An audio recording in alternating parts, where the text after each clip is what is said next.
Love you Eshwari, I love you, I love you Eshwari, I love you.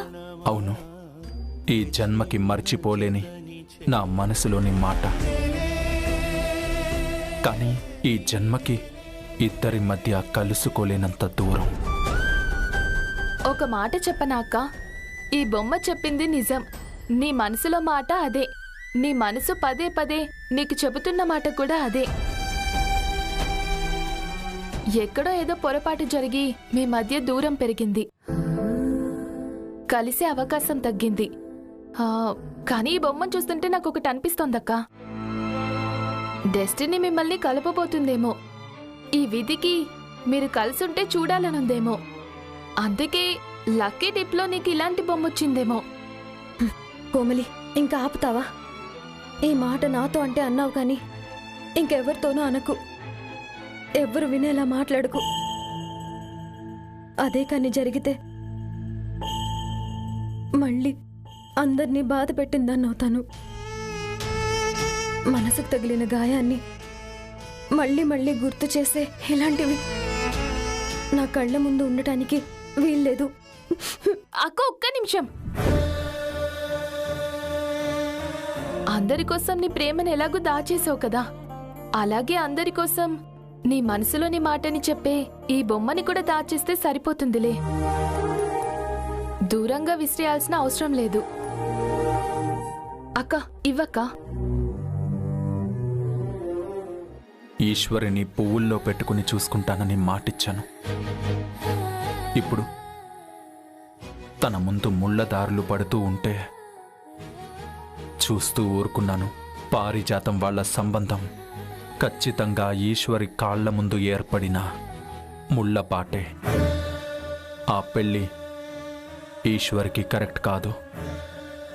Eshwari కోరుకున్న జీవితం నేను ఇవ్వలేకపోయి ఉండొచ్చు, కానీ తనకి మునుముందు ఇబ్బందులు తీసుకొచ్చే జీవితం నుంచి, ఆ పెళ్లి నుంచి ఈశ్వరిని బయటపడేయాలి. బయటపడేస్తాను.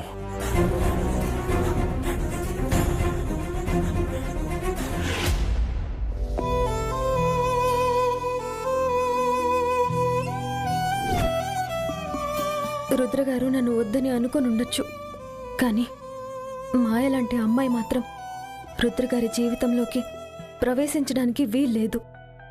మాయ రుద్రగారికి కరెక్ట్ కాదు. వేరు వేరు దిశల్లో చేసే రెండు ప్రయాణాలకి తుది మజిలీ ఇది.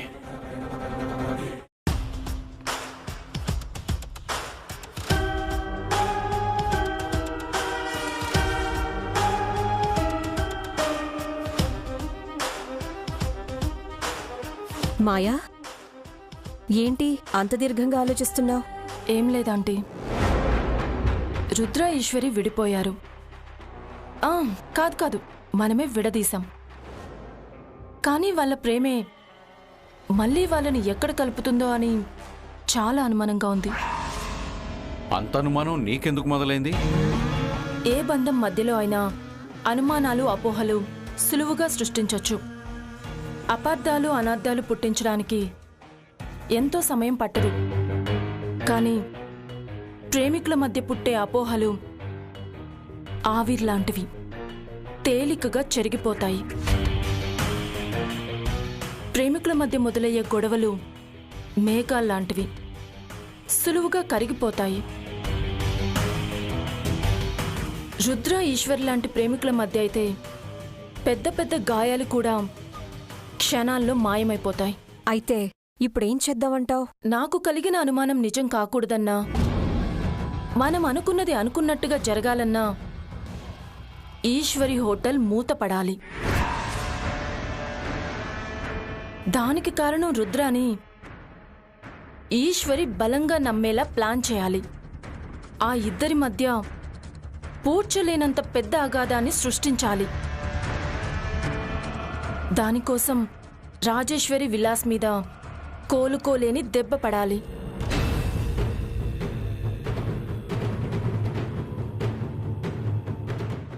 అర్థమైంది మాయా. రేపటి నుంచి ఈశ్వరికి రోజుకొక సమస్య ఎదురవబోతోంది. పూటకొక ఇబ్బంది పుట్టుకొస్తుంది. దానికి నాది గ్యారంటీ. సో ఈ క్షణం నుంచి మనం వేసే ప్రతి అడుగు ఈశ్వరికి రుద్రకి మధ్య అంతులేనంత దూరం పెరగటం కోసమే వెయ్యాలి.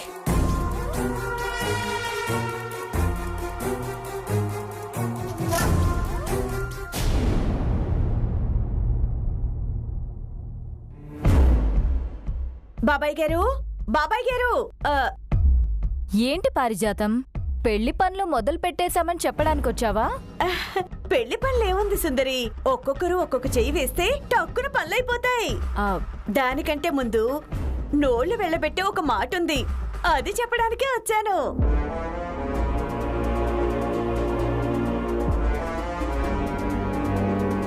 ఏంటమ్మా పారిజాతం, అంత గొప్ప విషయం? ఏం లేదు బాబాయ్ గారు, మన రాజేశ్వరి విలాస్ కాఫీ క్లబ్ ఉంది కదా, దాన్ని డెవలప్మెంట్ కి అడుగుతున్నారు.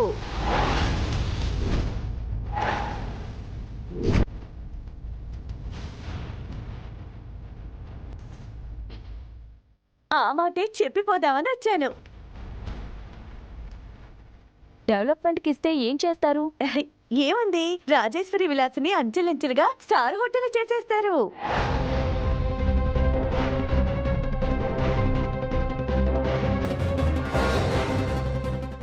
దీనివల్ల కలవబోయే పెళ్లి జంటకి కలిసి వస్తుంది. మన రెండు కుటుంబాలకి స్థితిగతి మారుతుంది.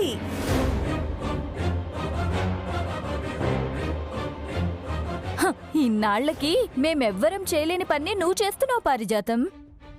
నీ వల్లైనా మా కుటుంబం కాస్త బాగుపడితే మాకదే చాలు. మీరేమంటారు బాబాయ్ గారు? అనేదేముందమ్మా, ఈశ్వరి మీకు కాబోయే కోడలు.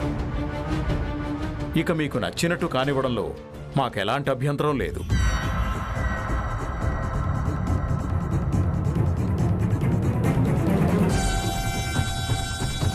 మీరు దూరాభారం కరెక్ట్ తూకం వేసి తేల్చుతారని నాకు బాగా తెలుసు బాబాయ్ గారు. పారిజాతం గారు,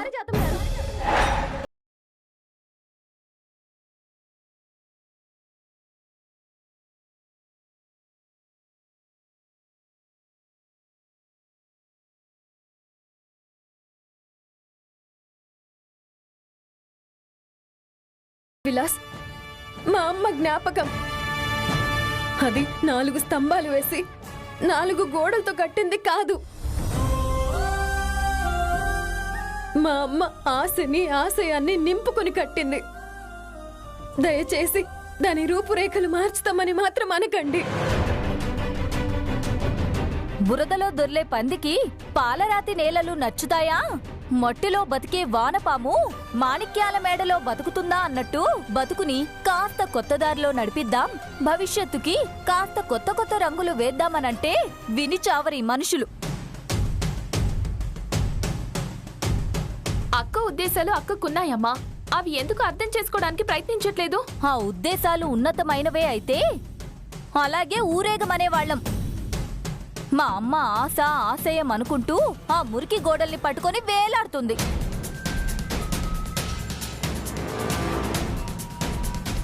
కానీ ఆ హోటల్ని అడ్డం పెట్టుకుని మన బతుకుల్ని మార్చిందా? ఈ కుటుంబం ఎదుగుదల మార్చిందా? ఆ మాటకొస్తే తాతయ్యకవుతున్న అంత కాస్ట్లీ మందులు ఎవరు తీసుకొస్తున్నారు? ఈ కుటుంబానికి అయ్యే ఖర్చులు ఎవరు చూసుకుంటున్నారు? అవన్నీ నీకు గుర్తులేవా అమ్మా? నువ్వు ఊరుకో కోమలి, నీకేం తెలీదు.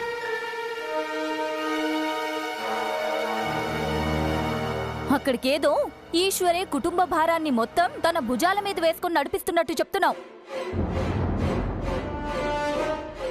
చూడు సుందరి, పాడిన పాతపాటే పాడుకుంటూ మెట్టినింట్లో కూడా లేనిపోని మాట విభేదాలు రానివ్వకుండా చూసుకోమని తనకి చెప్పండి.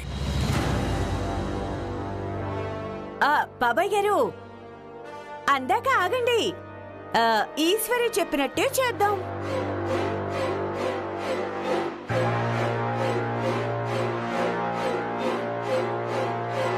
కాకపోతే ఒక షరతు.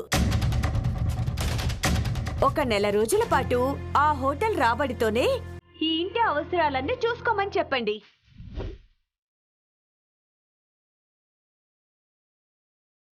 ఎవరికి ఏ లోటు లేకుండా అందరి అవసరాలు తీర్చమనండి.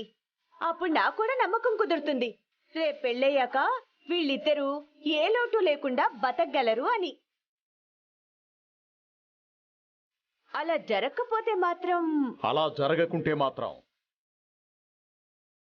రాజేశ్వరి విలాస్ని డెవలప్మెంట్కి ఇచ్చేస్తుంది ఈశ్వరి. ఇందులో ఎలాంటి మార్పు ఉండబోదు.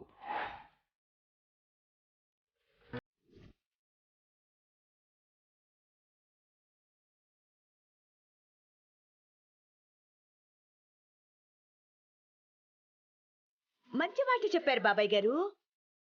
ఈశ్వరి, గుర్తు పెట్టుకో, ఆ రాజేశ్వరి విలాస్ ని స్టార్ హోటల్ రేంజ్ లో నడిపిస్తావో లేకపోతే డెవలప్మెంట్ కి ఇచ్చేస్తావో నీ ఇష్టం.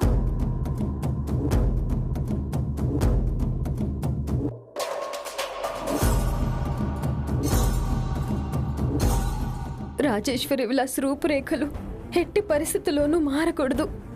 రాజేశ్వరి విలాస్ చెక్కు చెదరకుండా ఉండాలి అంటే దాని మీద వచ్చే రాబడితోనే కుటుంబ అవసరాలు తీరుస్తూ వీళ్ళ అభిప్రాయం తప్పని నిరూపించాలి.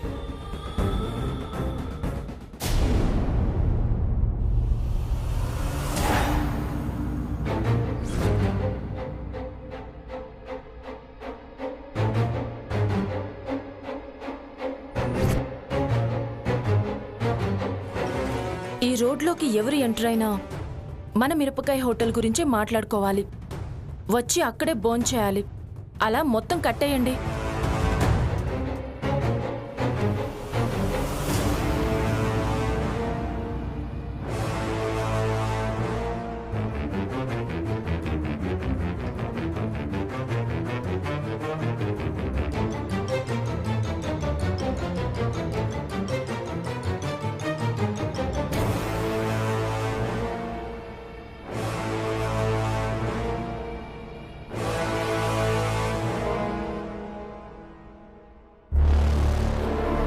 రహీం చాచా, ఏంటి చాచా ఇది? మన హోటల్ పేరు గాని రూపం గాని కనిపించకుండా ఈ బ్యానర్లు ఇలా కట్టేశారేంటి? ఏమో బేటి, ఏంటిది అని అడిగితే మేము రోడ్డు మీద కట్టుకున్నాం గాని మీ హోటల్ పొయ్యి మీద ఏం కట్టుకోలేదు కదా అన్నారు. వాళ్ళ మాటల్లో అంత పొగరుంటే మన చేతల్లో ఎంత పొగరుందో మనం కూడా చూపిద్దాం. ఈ దెబ్బతో ఈశ్వరి ఈ వ్యాపారం మూసుకొని వేసెనక్కాయలు అమ్ముకోవాల్సిందే.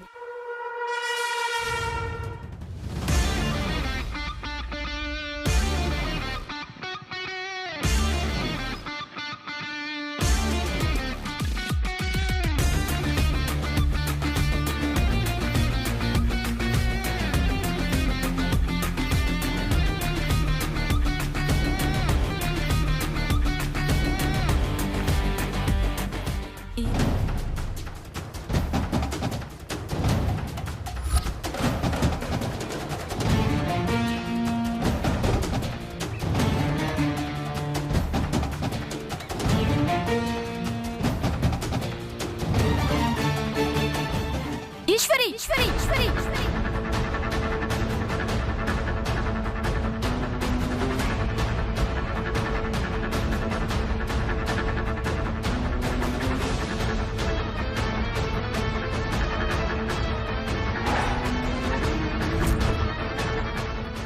ఏం చేస్తున్నావు? అడ్డంగా మొలిచిన కలుపు మొక్కల్ని పీకి పారేస్తున్నాను. నా పనికి అడ్డం వస్తే వాళ్లను కూడా ఏరి పారేస్తాను. కాస్త దూరంగా ఉండండి. మున్సిపాలిటీ వాళ్ళకి మనీ కొట్టి మరీ ఇవన్నీ ఇక్కడ పెట్టడానికి పర్మిషన్ తీసుకున్నాం. పీకడానికి నువ్వెవరివి? నా హోటల్ ముందు కుప్పి గంతుల కోసం పర్మిషన్ ఇవ్వడానికి వాళ్ళెవరు, తీసుకోవడానికి మీరెవరు? మర్యాదగా ఇక్కడి నుంచి వెళ్ళండి. లేదు, మేము కుప్పి గంతులు వేస్తాము, కులాసాగా కూర్చుంటాము అంటే ఒక్కొక్కరికి కాళ్ళు ఇరగ్గొట్టి చేతిలో పెడతాను. వెళ్ళండి. ఈశ్వరి, ఈ మాయతో పెట్టుకుంటున్నావు. ఈ మాయ తలుచుకుంటే నీ పతనం చూసేదాకా నిద్రపోదు. చూడు మాయా, నువ్వు ఒక నీటి బుడగ లాంటి దానివి. ఎలా వచ్చావో అలాగే పోతావు అతి త్వరలో. ఏంటి ఈశ్వరి, నీకు దక్కాల్సిన రుద్రని నేను దక్కించుకుంటున్నందుకు కుళ్ళుకొని చస్తున్నావు కదా. నన్ను వద్దు అనుకున్న వాళ్ళ కోసం ఆలోచించను. అలాగే నాకు అడ్డంగా వచ్చిన వాళ్ళని నేను క్షమించను. అందుకే నాకు అడ్డంగా రాకుండా నీ పని నువ్వు చూసుకుంటే నీకే మంచిది.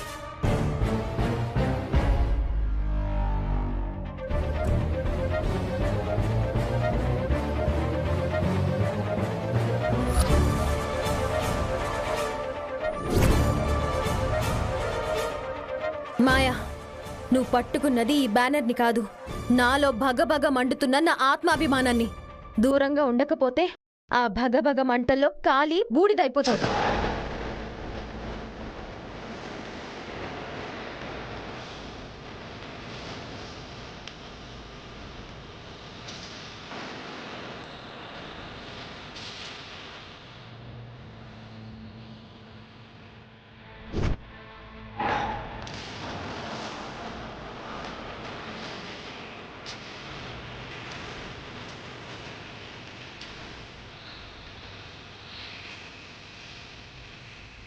చూడు మాయా, నీకు ముందే చెప్పాను, రాజేశ్వరి విలాస్ కాఫీ క్లబ్ జోలికి వస్తే మీ జీవితంలో గెలుపు మొహం చూడనివ్వను అని.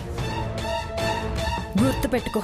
నిన్ను ఎలా ఓడించాలో, నీ మీద ఎలా గెలవాలో నాకు బాగా తెలుసు ఈశ్వరి.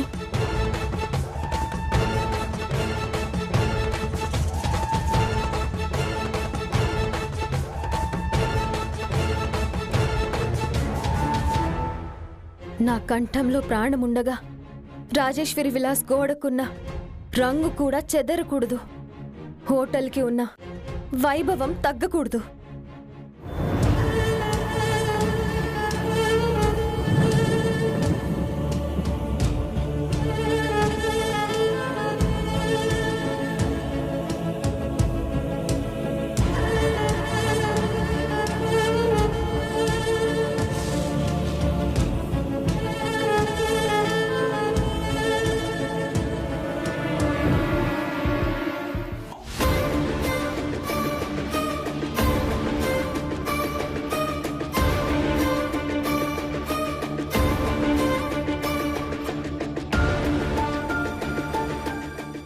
ఏం చేస్తున్నారు మేడం? ఆ అమ్మాయి మీద కోపంతో బాబుగారు ఫోటో చించేస్తారా? ఒక కొత్త సంగ్రామానికి శ్రీకారం చుట్టబోతున్నాను.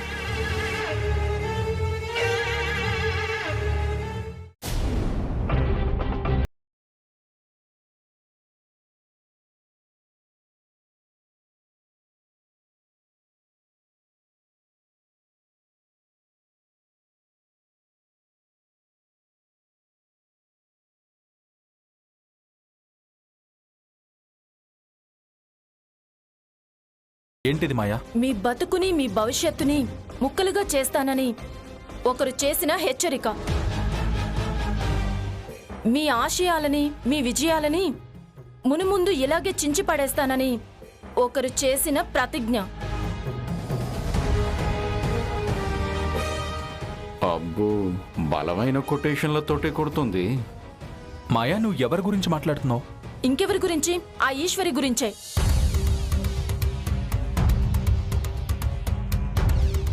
ఇవేంటో తెలుసా? మన హోటల్ పబ్లిసిటీ కోసం మీ ఫోటో వేసి మరీ తయారు చేసిన పోస్టర్లు. మీరేమో ఈశ్వరి గెలుపును కూడా గౌరవించారు, ప్రోత్సహించారు. కానీ ఈశ్వరి మీ గెలుపుని అడ్డుకుంటానని, మీ హోటల్ విజయాలకు ఉప్పు పాత్ర వేస్తానని కనిపించిన ప్రతి పోస్టర్ని ముక్కలుగా చేసి రోడ్డు మీద విసిరి పడేస్తోంది. అలాంటి అమ్మాయికా మీరు ఇంతకాలం అంత విలువ ఇచ్చింది? అలాంటి మనిషినా మంచితనం ఉన్నది, మానవత్వం ఉన్నది అని ఇన్నాళ్ళు పొగిడింది?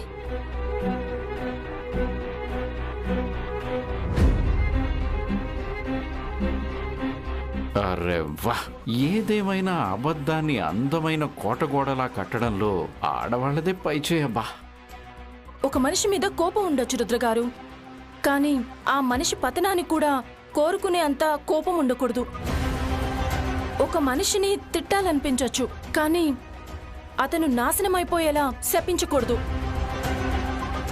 ఈశ్వరిని మీరు చూస్తున్నది ఒక కోణం మాత్రమే, మంచితనమనే కోణం.